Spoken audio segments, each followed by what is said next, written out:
તિલકવાડામાં ST બસની સમસ્યા. નર્મદા જિલ્લાના તિલકવાડામાં એસટી બસના વિષયનો ઉકેલ જ આવતો નથી. વારંવાર રજૂઆત કરી હોવા છતાં પણ તંત્ર દ્વારા ધ્યાન દેવામાં નથી આવ્યું. હતાશા અને નિરાશા દેખાઈ રહી છે, તો વહેલી તકે કોઈ પગલાં ભરાય એવી લોકોની માંગ ઉઠી છે. Story report by Paresh Pandya.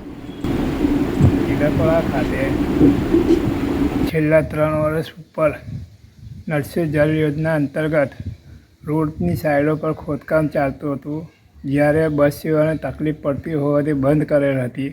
જે ટૂંકા ગાળાનું કામ પૂર્ણ થયું ત્યારબાદ રજૂઆત કરી કે કામ પૂર્ણ થયેલ છે, છતાં પણ આજ દિન સુધી બસ સેવા બંધ કરેલ, જે ચાલુ કરી શકતા નથી.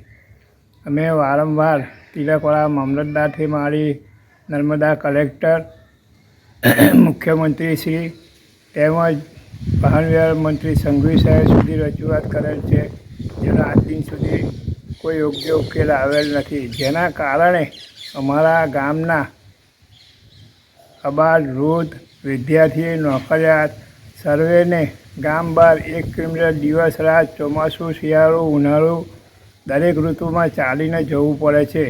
તેમાં રાતના આવતી બસોમાં મુસાફરોને ઘણી તકલીફ પડે છે. તો આ બાબતે વહેલી તકે અમારા પ્રશ્નનો ઉકેલ આવે, સુચારું ઉકેલ આવે એવું અમે માંગ કરી રહ્યા છીએ.